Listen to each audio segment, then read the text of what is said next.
start again. It's a nice day for a white wedding. It's a nice day to start again. Hey, little sister, who is it all? Hey, little sister, what's your vice? Hey, little sister, shotgun, oh yeah. Hey, little sister, who's your Superman? Hey, little sister, shotgun. It's a nice day to start again. It's a nice day to start again, everybody. Billy Idol's with us, by the way. Everybody, we are here with a rock and roll legend. And I think we should do something from now on here at City Hall. Like every time we're going to announce a major new policy, we're going to walk on to White Wedding. I just think we should do that in general. It's going to be a thing now. So this is a really, really serious issue, and we're coming at it today with music, with a message, with a little bit of edge because it's Billy Idol. But I have to tell you, I've been a fan of his for a long, long time.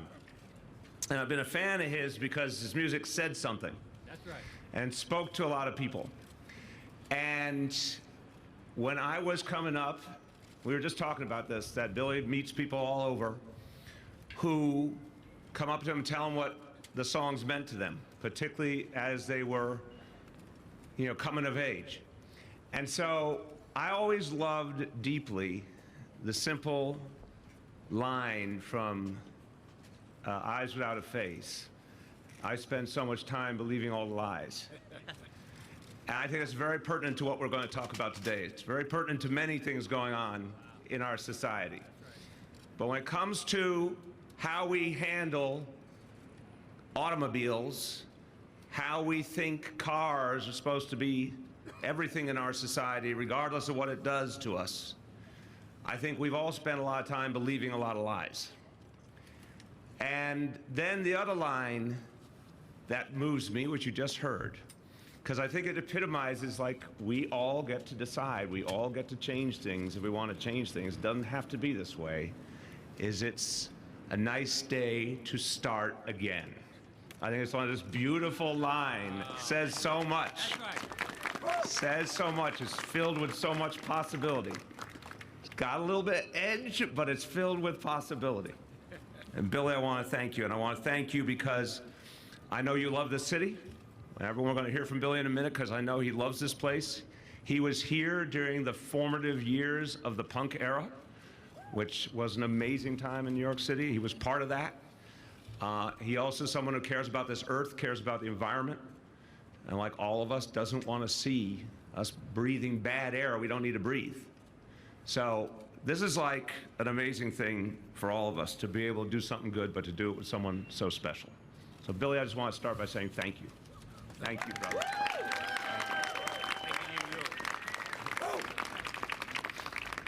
So, why does idling matter?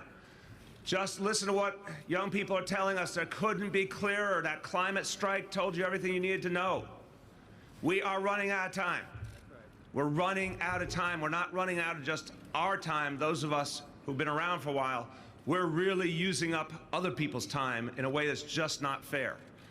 If you're 20 years old, if you're 15 years old, if you're 10 years old, what all of us do matters to you a hell of a lot more than it matters to the rest of us. And we owe you the opportunity to get it right. So the kids that day, we were walking right down Broadway, and the kids, if you read those signs, they just grabbed you. They grabbed you about a truth we have to come to grips with. So when I think of all the things we need to change to save our Earth, some of them are tough. We still have to do them. Some of them are not tough at all. Idling is just stupid. I mean, we all do it, but we don't need to. Sitting there in a car, not going anywhere, and running the engine anyway. and polluting the environment. And anyone who's walking by is breathing bad air. It makes no sense. It doesn't have to be. But we just have to recognize it. We have to do something different. So I have been really pissed off about idling for a long time. Amen, Mayor de Blasio. And we've started to go at those who idle, but it's time to do something more. So I'll be real clear. In New York City, we are declaring war on idling. Because it does matter. It's part of the whole equation. It does matter because it doesn't have to be this way. It's a good day. It's a nice day to start again. That's right. So, here's what it means. If we stopped unnecessary idling in New York City, it would mean the equivalent of taking 18,000 cars off the road every single day. All that pollution would be gone. Ask anyone. I happen to have asthma. Ask anybody who has asthma what it means to them that all that pollution is out there. Ask parents of kids with respiratory problems. And that primarily means, in so many places, kids come from families with lower incomes. This is a part of the problem, but it's one of the most fixable parts of the problem. So we're not just announcing a policy today. This is participatory. We're announcing today that every New Yorker can be a part of this. We all know a phrase that we live by. It's a very serious phrase. If you see something, say something. Well, here's another version of that. If you see a truck or a bus idling, if you see them breaking the law and polluting the earth, you, right there, can take action. You can help us protect our earth. You can help us keep our air clean. You can do it. And we will not only thank you, we will pay you. We will pay you to do the right thing. Some of you might have been here. I'm going to do another hook here. Some of you might have been here when we had the incredible ceremony honoring the U.S. women's soccer team. Remember? Remember what people in the audience kept saying? Pay them? All right. We're going to pay people who help us stop idling. Now, we want you to remember how important this is. So we needed a voice of conscience. We needed a name that people would recognize and respect. We needed a devilishly handsome front man. So when you want to find out how you can protect our air, protect our earth, go to BillyNeverIdles.nyc. BillyNeverIdles.nyc. At the count of three, say it with me. 1, 2, 3. BillyNeverIdles.nyc. We all got it. My fellow New Yorkers, let's do this together. Let's do this right. You do the right thing, and we'll all be better off. If you don't do the right thing and you're idling, we're coming for you. It's as simple as that. Now, everybody, a few words in Spanish, because New York City, we are the world. No vamos a tolerar que los conductores dejen sus motores encendidos. Y a los neoyorquinos, si ven un infractor, digan algo. Escuchen a Billy Idol. Vamos a proteger el futuro de nuestros niños. So, whether you say it in English or whether you say it in Spanish, this guy has one of the coolest names ever, by the way. He cares about our city, he cares about our earth. His music has moved so many people and given a lot of us a sense that maybe there was a better way to do things, and today he is showing us there's a better way to do things. What a joy to present to you Billy Idol. Well, thank you, Mayor. Thank you, everybody. Yes, I grew up very young. My first memories of America, I grew up on Patchogue, Long Island, and Rockville Center. And then I had to go back to England to get this accent, because it really comes in handy. And I came back in the 80s of my solo career, and you helped me ignite my solo career. So I just wanted to give back to the city, and when I heard about this campaign, it just made sense. It's amusing, but at the same time, it's very serious. If you can, shut off your engine and save my health, help my lungs. I need my lungs to breathe and sing. But thank you for taking notice of this, and thank you for all being here today. And it's my privilege to be doing this. Thank you. And shut it off! Billy Never Idols! No way! No, do a chant. We need a chant. Billy Never Idols! Billy Never Idols! Billy Never Idols! Billy Never Idols! Billy Never Idols! Yeah! Billy Never Idols! Yeah! Billy Never Idols! Woo! Right on. You're having too much fun, Billy. But we're going to do another chant. Shut it off. Who wants to do shut it off here? Yes! Ready? Count of 3. 1, 2, 3. Shut it off. Shut it off. Shut it off. Shut it off. Shut it off. Shut it off! Very good. Shut it off! This is a group that can really chant. I'm impressed. Okay, now, I want to hear from our colleagues. And first of all, just some credit where credit is due first. You know, this beautiful idea, getting Billy involved and helping him lead the way on this, I want to give credit to two unsung heroes at the Department of Environmental Protection, Jackie Lockman and Michael Deloche. Let's thank them.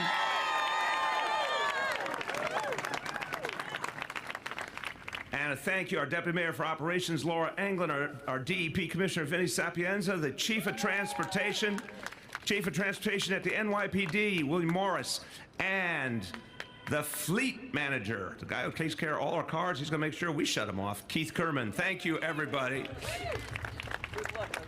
Now, that's right. Now, everybody, we've got with us colleagues from the City Council, and I want to thank them. They have been so supportive of all the efforts on climate change. They've led the way on the City Council. This City Council passed the single strongest bill on earth to retrofit all these buildings and protect our earth and end emissions. Let's thank all the council members for that. Thank you, Councilmember Danny Drum. Thank you, Councilmember Jimmy Van Bramer. Thank you, Councilmember Robert Cornegie. And we're going to hear from two council members now. She has been a leader on this issue, lead sponsor legislation that helped to update the citizen enforcement program that helps us stop idling. Councilmember Helen Rosenthal. Yeah. You here? Hey, Oh, you're behind me. Okay. I like that. how are you? I'm sorry, we have a height difference. We do. We do. Thank you. I'm going to use this opportunity to take a selfie. That's what I'm talking about. All right, I can sit down now. Listen, there's a reason that idling is illegal. The soot and particles lead to higher risks of asthma, cancer, and heart disease, and particularly in the low-income communities that are truck thoroughfares, rates of childhood hospitalizations due to asthma are the highest in the Bronx, East and Central Harlem, and Central Brooklyn. My 2018 legislation made it far easier for New Yorkers to push back against commercial trucks and buses that are idling in our communities, and I commend the de Blasio administration for pushing the ball even further. The campaign being launched today will put all drivers on notice that they need to turn off their engines when their vehicles are not in use. Our most overburdened neighborhoods will receive aggressive enforcement support and will begin to turn the tide on this idle threat to public health. It was there. I couldn't. I'd like to stress that we've made it as easy as possible for New Yorkers to submit their complaints via the DEP website. And now you can go to billyneveridols.nyc. I really want to thank George Pakenham, who brought this idea to my attention. He's right here, George. Thank you for all of your efforts, your movies, your children's books, the number of information sheets that you've passed out over 5 years to people who are idling. You really have led the way on this. Thank you. Look, we all play a role. Every New Yorker can help push back against idling. And similarly, I encourage all drivers, simply turn off your engines whenever possible. Thank you very much. Thank you. And now, the chair of the Transportation Committee and the City Council, a longtime champion for reducing emissions, Idanis Rodriguez. Yeah.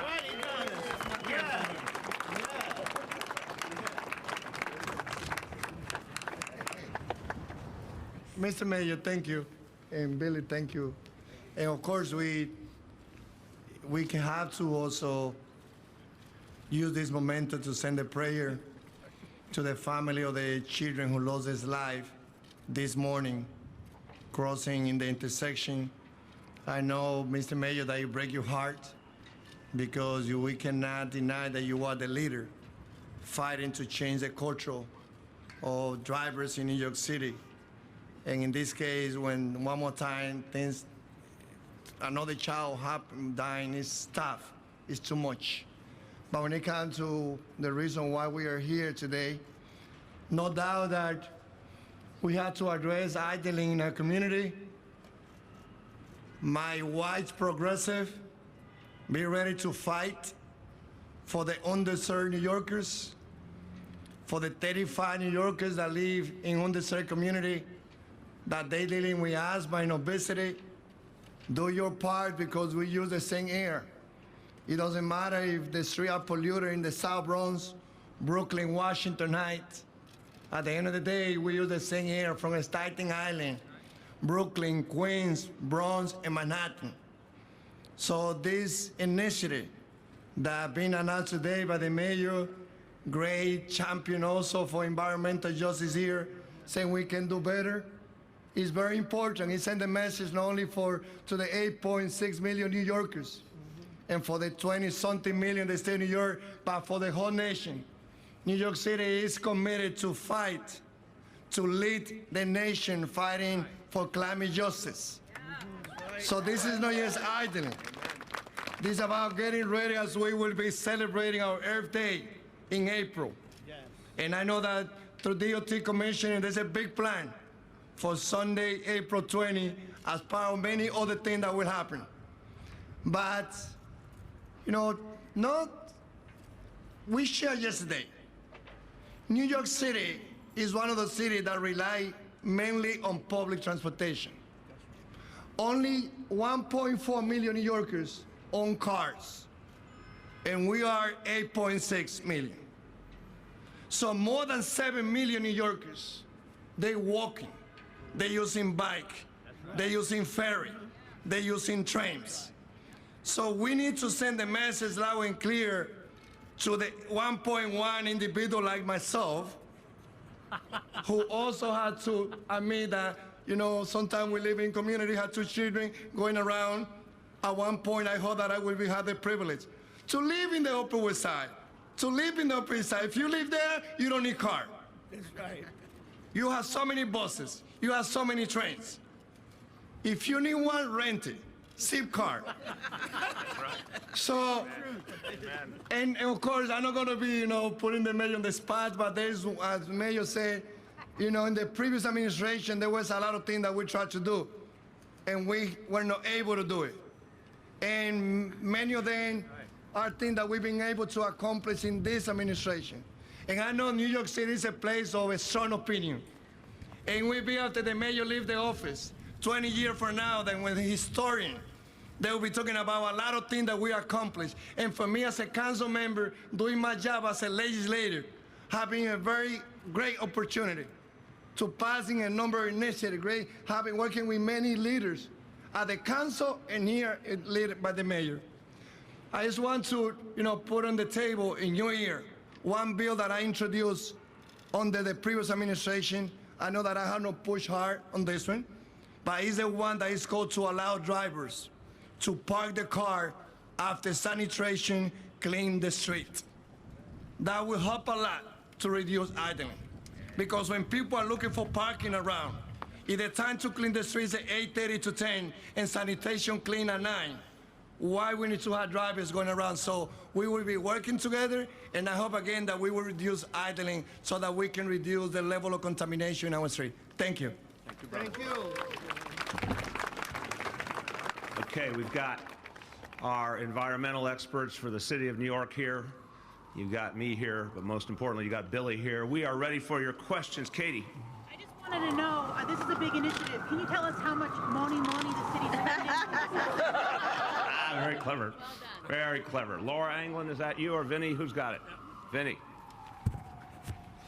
So to get this message out, and you know, we've already had inspectors on the street doing this work, but to get the message out to 8.5 million New Yorkers and everybody else who comes into the city, we're going to spend about $1 million. And Billy, no charge, no fee to Billy.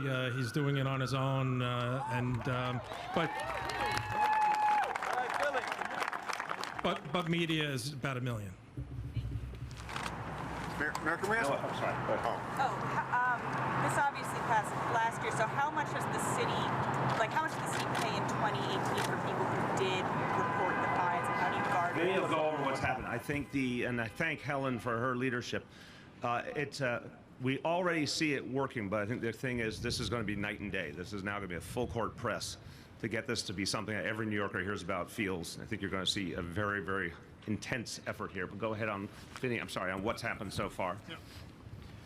So in the last 12 months that the law has been in place, we've been basically focusing on trucks and buses, the commercial type vehicles.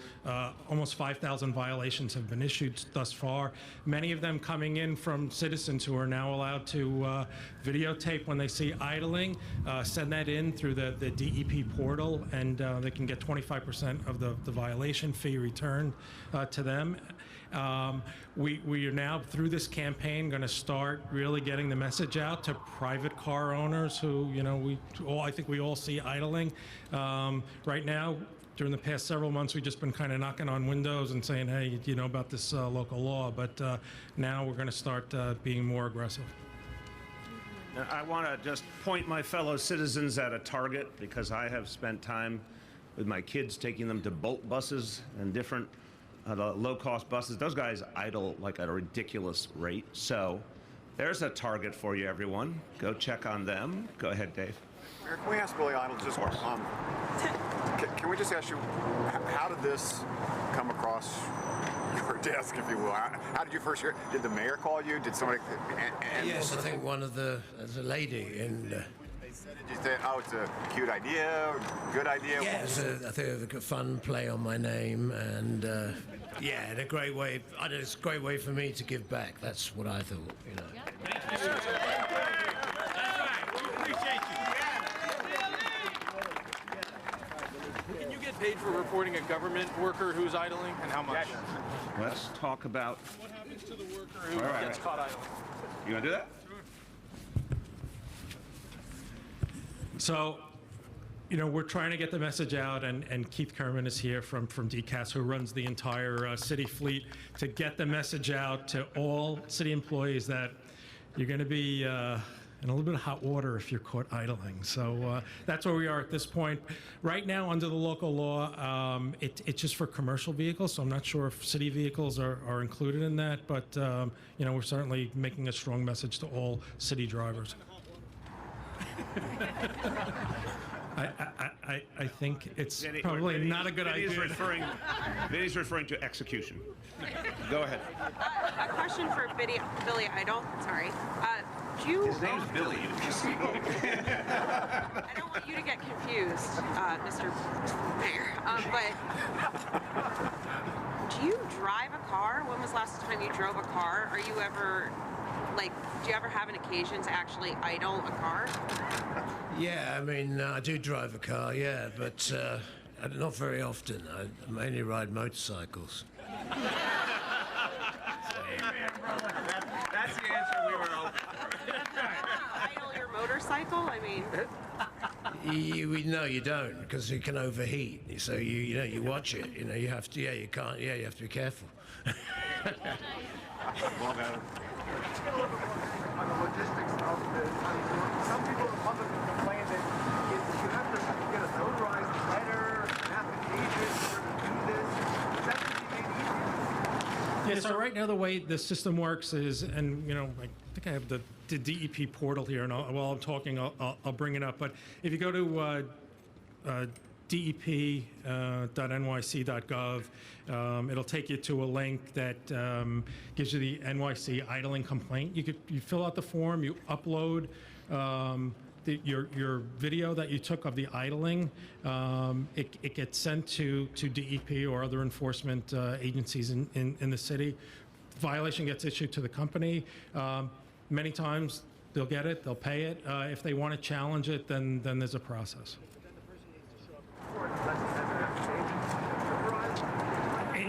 It gets more if the company wants to challenge it, it does get a little more complicated.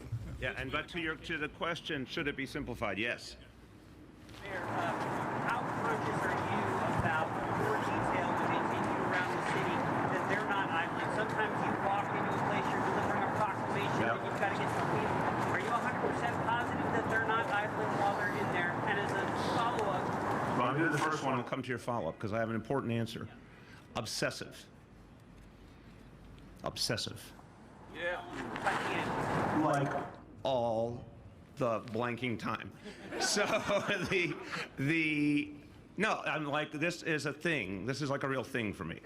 So the members of my detail could give you many examples of me reminding them the glories of not idling, but they also help the earth regularly, because we have a thing when I'm walking down the street and someone's idling, I just point toward the car, and the members of the detail go and educate that individual they should stop idling. So this is a ritual. If I'm walking with Shirlane, I just go like that, and they know exactly what it means. So the fact is, we've all been miseducated. This is not, we're trying to be clear and we're trying to be edgy, but this is not like we're all bad human beings because we were taught to idle. We were all taught to idle. Let's be clear about this. We were taught, you get a car, you can do whatever the hell you want with your car. Doesn't matter what it means to people's lives, doesn't matter what it means for the environment. That's how society was organized. And if it's cold out, idle and use the heat. If it's warm out, idle and use the air conditioning. That's how we were all taught. It's idiocy, because we are on the verge of losing our Earth. We're in the middle of an existential crisis. So every little bit helps. So here's what I would say. And I often have this conversation with people. If it's like, it's a day where instead of using air conditioning, you could just shut off your engine and open the window. Or if it's not comfortable in your car, maybe you should get out of your car, right? And there's a lot of it. I also think, is Chief Morris here? Yeah. Chief, just come up for 1 second, because this is an associated point. I think Chief Morris would really like it if people would not leave their car running with the keys in it and walk away from their car. Chief, could you just clarify that would be helpful? There's always a segue with our concern regarding reducing crime.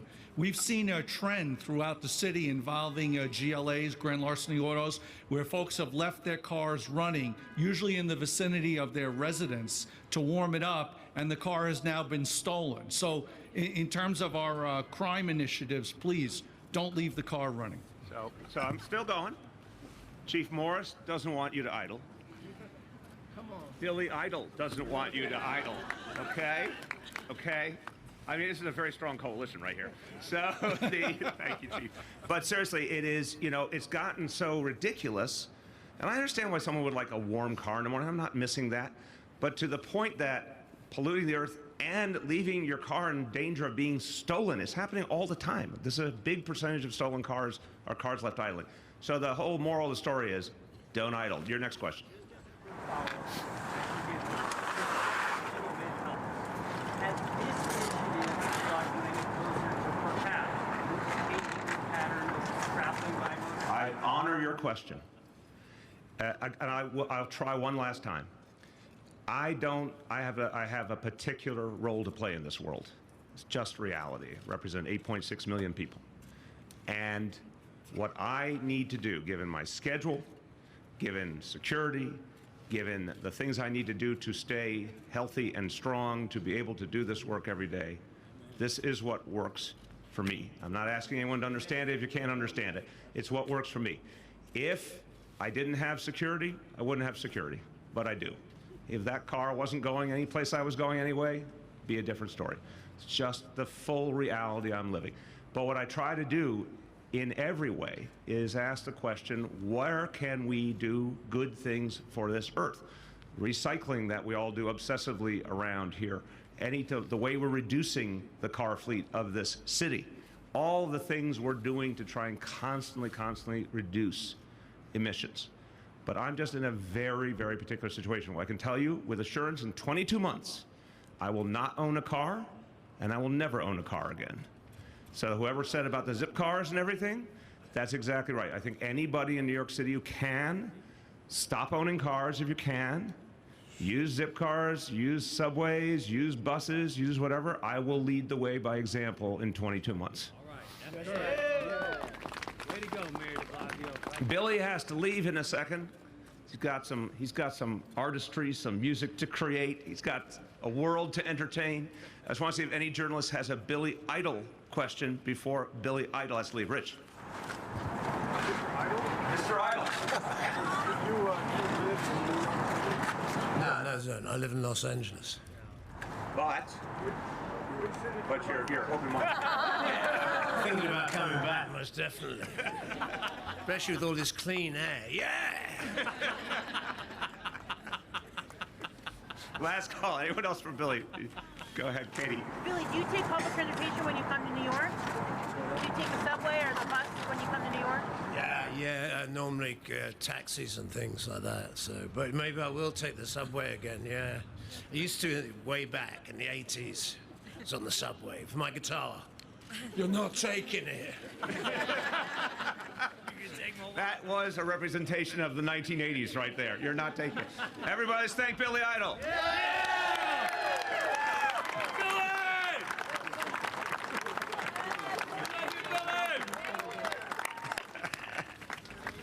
There you go. Okay. Other questions? Yes. Cars are a small target. Cruise ships, much bigger problem with idling. Just a few days ago, Stringer asked the EDC to have a plan to end the idling of cruise ships at the 2 terminals here. Do you have any plans? Are you going to push for the EDC to do something about that? I think that's a meritorious idea. So, yeah, there's been some real good work done with cruise ships already, but if there's more we can do, we should do it. So, I will make sure our team follows up with you today on the next steps we'll take. Anna? Just a follow-up for the commissioner.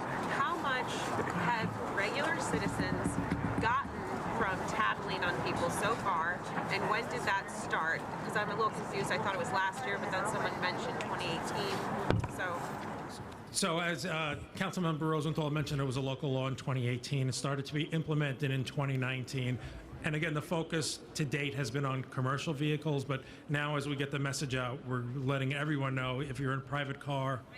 I'm literally asking, people have been tattling on commercial vehicles and supposedly getting part of the fines. How much have people gotten from tattling so far? Yeah, so I don't have the total number, but you haven't? $387,000. $387,000. And they get 25% of the violation. Okay.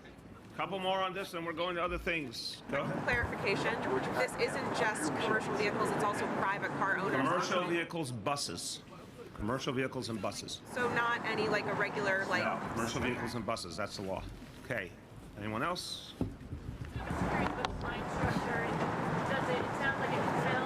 Okay, let me do this, guys. Again, we're going to try and do this more often. On the technical stuff, they will get you, or, you know, it's getting cold, we have off-topic to do. Anything on details, they'll get you. Go ahead.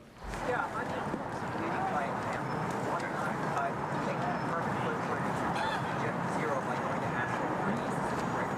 Dude, you can ask this question all day long, and I've given you the answer. Go look at my wonderful hybrid Pacifica. It is what it is. Last call.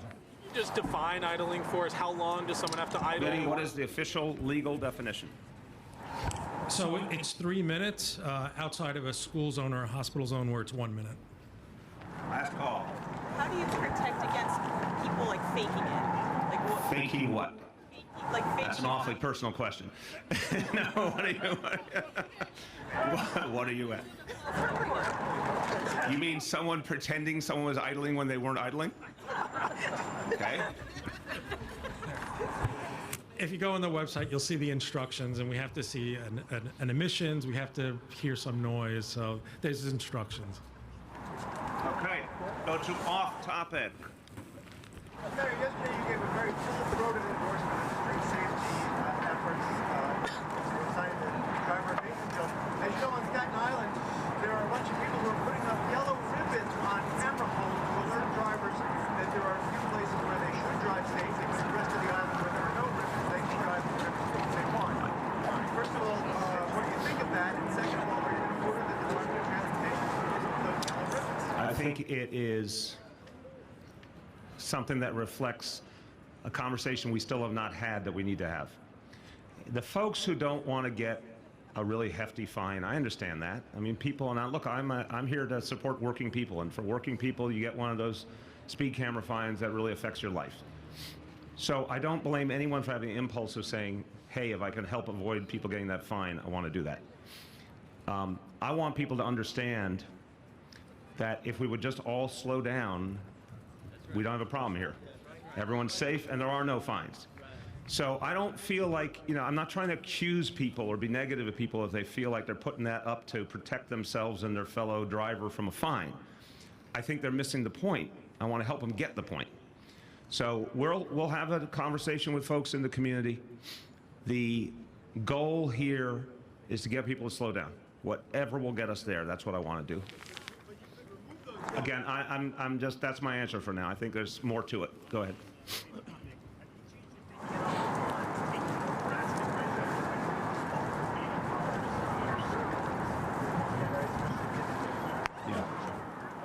The last 2 days have been horrendous. Everyone knows I'm a parent, and my kids went to our public schools, and this is just sick. It's horrible what's happened.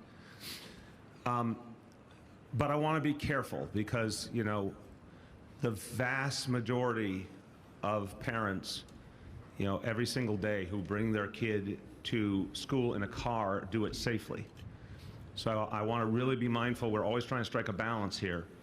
And I think Vision Zero is about getting people to handle their vehicles differently.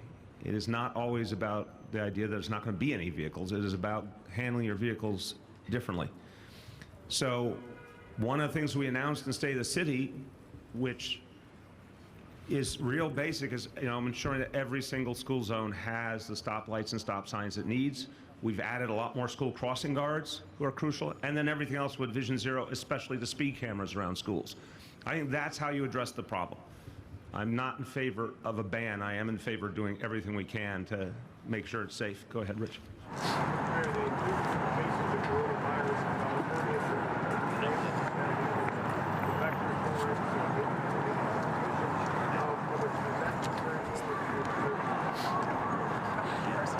It concerns me for sure, Rich, but I think that doesn't change the strategy at all. You still have to get it from somewhere, right? So if you have symptoms and you get health care right away, it's going to allow us to stop this. And I do think it complicates a little bit in terms of just identification. It used to be, if you went to one province of China, and then it was if you went to China or your family member went to China. Now it's getting more diffuse. That is harder, but it doesn't change the basic game plan. If you have those symptoms, get healthcare right away. If you need help, call 311. If people do that, we're going to be okay. And that actually is what New Yorkers have been doing for 5 weeks, which is why we don't have a single case. Noah? So, because of my knee surgery, the medications that I'm on have been keeping me awake. That's what compels me to be awake. When I'm awake, I want to read something. And I read the story about the CNN town hall. And I'm reading the story and minding my own business. And I get to the last line. This is Anderson Cooper having really pressed him on stop and frisk. And when he says, I hope my successor has learned from my mistakes, there was a surrealism to it that just drove me crazy. It was like oh, you know, we have received wisdom from him, and now we will understand that stop and frisk was wrong. I'm like, what planet are you on, dude? We have been, this was a decade ago. People knew it was wrong and tried to tell you, and you wouldn't listen. So I was just expressing real frustration that, you know, besides the presidential campaign only apology, it's just, how about a real apology where you like recognize that everyone and their kid brother were telling you it was wrong and you ignored it? Go ahead.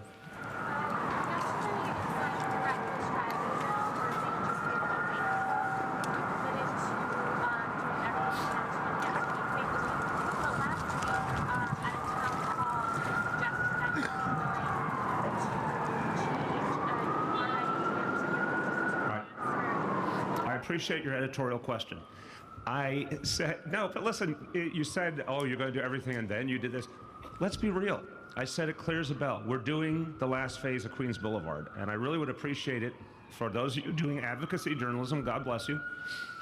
If someone's done the first 3 phases of Queens Boulevard and no one else ever did Queens Boulevard, recognize that it's obvious we're going to finish. We've said we're going to finish. A new idea was put on the table of how to do it. I've said it. To me, it's a new idea. Don't tell me it's a new idea if it's not a new idea to me. Guys, you can be sour in your faces all day long. I am living my truth. I had never heard the idea before. It had never been presented to me. So I said, because the council member raised it, and I really respect her work, I said, we're going to evaluate it quickly, and we're going to do one of these things, and we're going to get done. I said it really clearly. Go ahead.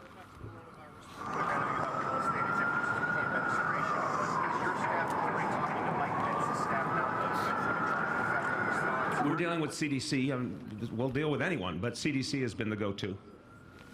Mayor, 2 big primaries coming up, South Carolina and Super Tuesday. Are you traveling out for candidates? What I've said to the Sanders campaign is, you know, whatever way I can help, you decide what you want to do. Right now, what they've wanted me to do is the media appearances with the national networks. That's what I'm doing. If they want me to travel and I can, I will. To get back to your kind of political Twitter account, is it always you that tweets? No. Sometimes a staffer? Yes. And, you know, there's been some fairly aggressive tweets aimed at Buttigieg. Why is that? It's very personal in the sense that it's the same exact thing. I'm a very nice person until you provoke me. So what Pete Buttigieg said in the previous debate, on election night in Nevada. What he said about the Bernie Sanders movement was just profoundly unfair. 13 million people voted for the guy in 2016, and he's won 3 primaries, or primaries and caucuses.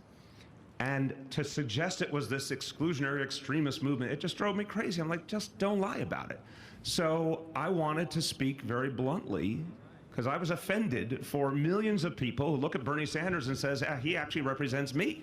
He represents my values. So don't put down a whole movement of people. That's just not right. That's what generated it. I wanted to get your reaction to former Mayor David Dinkins endorsing Mike Bloomberg this week for president. I disagree with former Mayor David Dinkins. Have you spoken with him about it? Would you like to? It's too late. Go ahead.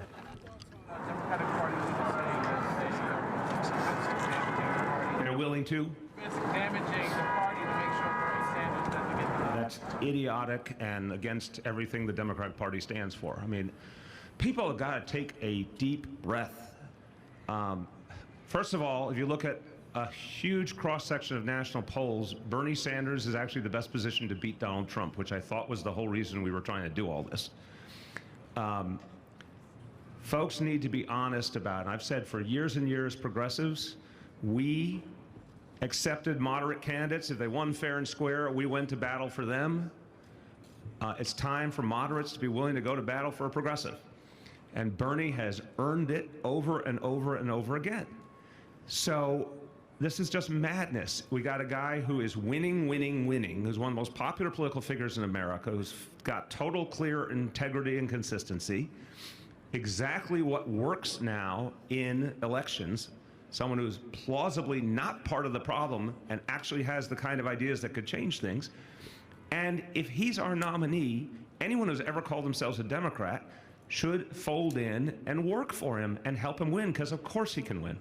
Of course he can win. I'm going to bear with you. Both Gersh and Julianne work for the same publication, and I just have to point out the way you spoke to her is very different from the way you answered his question. Oh, I've spoken to him much worse many times. Like the stark contrast just now is... You can editorialize too. I have tangled with him 1,000 times before. I love what they stand for. I just wish they would ask questions objectively and let me answer them rather than try to put the words in my mouth. That's all I'm saying. Go ahead.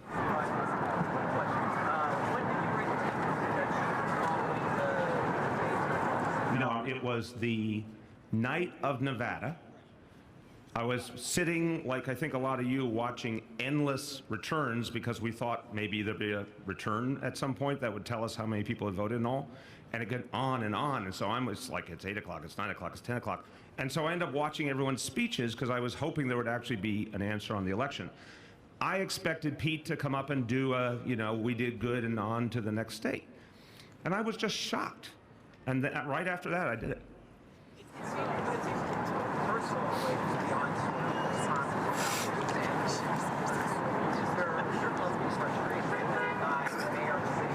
No, you and everyone has asked that 1,000 times. That's not what it's about. He literally, in what should have been, talk about himself and his own movement, that's great. But he went out of his way to attack another movement, I thought, very unfairly, and I just couldn't take it. And I thought it was also incredibly unhumble, a moment where, if you lose especially, some humility is called for. Why not just, if he wants to disagree, disagree. But what he did was like putting down a whole movement of people while he was losing, and it just set me off. Go ahead. Not at this moment. That's up to the Sanders campaign. How I don't understand the mechanics nowadays because it's changed a lot, but it's up to the Sanders campaign. Again, you're talking to the wrong guy.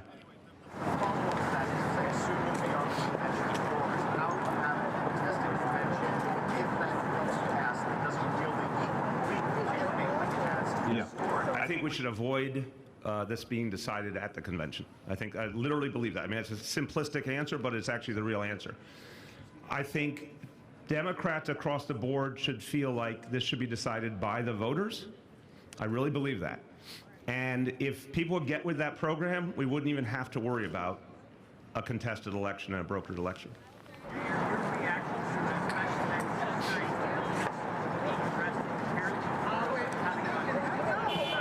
Disgusting and horrifying. Horrifying. And we have to every single day try and make sure that people go into public service are the right people. And sometimes they're missed, and when that happens, we have to immediately get them out of there, and they have to face the consequences. She is making her own decision, I assure you.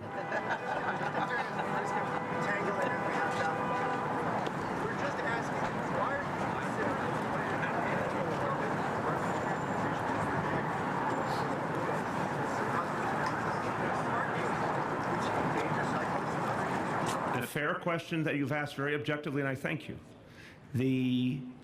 Because one, no one presented the alternative to me previously. That's a mistake in this whole process here. That's on the bureaucracy. Two, the council member has been a very strong advocate for change on Queens Boulevard for a long time. She made a personal appeal to me to consider an option. Since no one had ever told me about the option before, nor the pros or cons, I said, I'm going to respect you and your role in the process. We'll consider it quick. I've been, Gersh, one thing you and I will agree on, I have been more than willing to take out parking in the name of safety, and I've gotten plenty of people who don't like it. But if she says this might be another way to achieve the same goal, what's the harm in giving it a look? But we have to get it done this year either way. On that note of unity, you get the last call. There was a pretty gruesome private garbage truck accident about a month and a half ago where the woman in Brooklyn was split in half, and there's been no... Okay, what's the question, please? No news yet from the Business Integrity Commission on... I don't have an update, but we will get you one. Thank you, everyone.